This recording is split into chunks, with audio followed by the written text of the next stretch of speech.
Welcome to Westmoreland Bulldogs, a podcast. I'm Callihan Marshall here with Scott Matt, the president for Westmoreland Pop Warner in cheer, and vice president Gahr Morrissette. How are you guys today?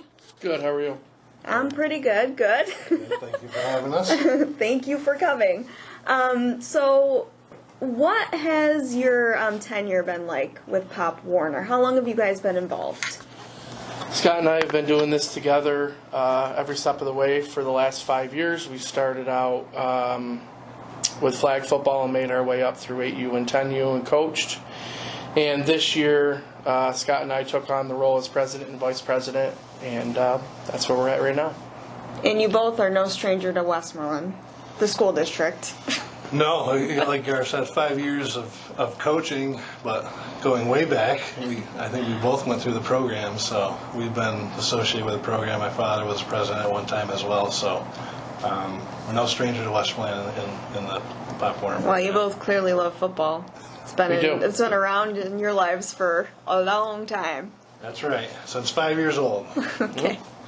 So, Pop Warner, why do you guys like it? Why have you been so involved with it? Kids. Yeah, the kids. We enjoy being around the kids, helping the kids, teaching them the game of football. We love just being around the environment and trying to make the program better. Yeah, I think it's important for, just the community and the kids, just seeing them grow and watching the confidence levels that not only football but cheer as well can bring out in the kids. So it's nice to see them kind of grow, and that's, like I said, we've been involved 5 years now, so we've been lucky enough to watch a lot of kids grow for the past 5 to 6 years, so that's pretty rewarding in itself. And like you said, we're both obsessed with football. So what are your practices like? To start the season, before school starts, football and cheer practice 4 days a week. And then when school starts, we drop down to 3 nights a week, and then games start then. How long after school do these kids practice? Initially, when school starts, the practices are 2 hours a night. And then as the year progresses, we lose light. So we drop down an hour and a half to sometimes an hour when it starts to get dark earlier. And does that make your practices week-wise longer? Because you're dealing with time once you get into fall a little bit and some of those struggles. We have to follow the Pop Warner rules of how long we can practice in a week. Yeah. And we don't like to practice every single night, obviously, because academics are very important and put first over sports. Yes. So when we lose light and our practices are shortened, it's just a loss. So yeah, it doesn't lengthen the week and all, but it does. You'll lose out on some things that you wanted to touch base on. Unfortunately, at times makes preparation more difficult for that week's game if you don't have enough time in the practice week to prepare. And real quick, where do you guys practice? We currently practice at the Westmoreland Town Park. Are there lights there? No. There is not. Okay, so when... Headlights from the parents when they turn their lights off for us. And you laugh, we've done that. It's happened. All right, parents, turn on your headlights.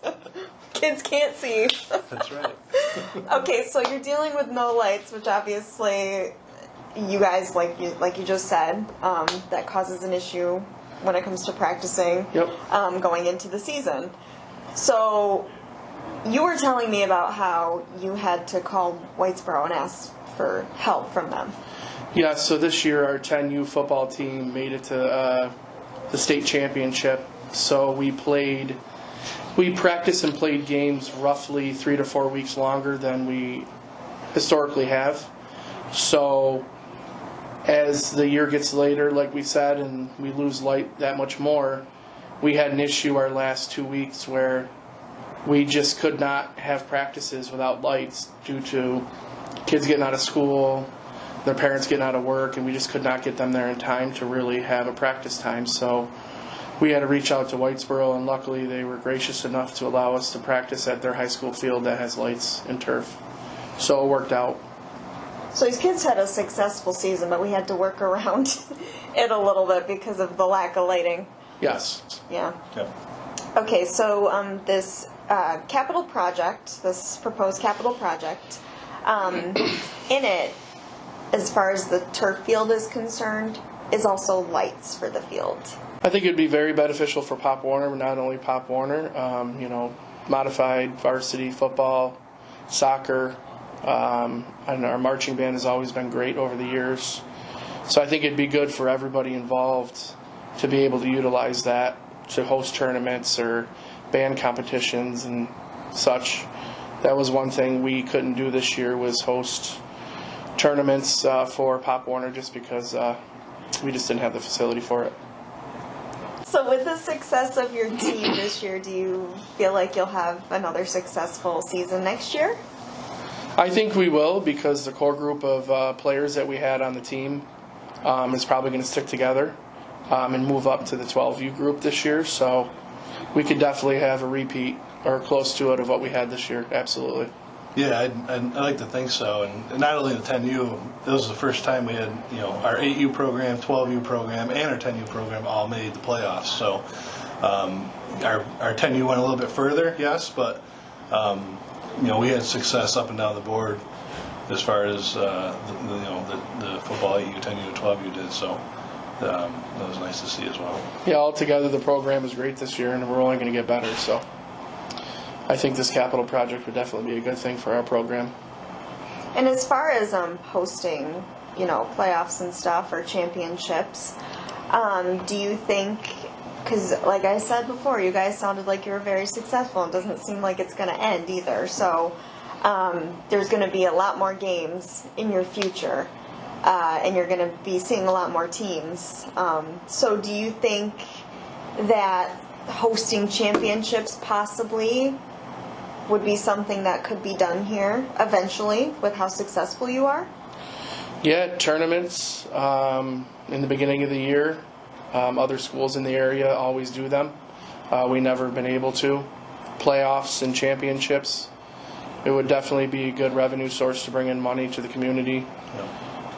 And they do approach us in the beginning of the year too. They ask, hey, is anybody interested in hosting, for this potential tournament for the playoffs, or this round of the playoffs, something like that. So obviously with the limitations and the amount of games they have in a day, you run out of light. So that would be an area that we could potentially grab onto. So. And how about your kids, your little teammates?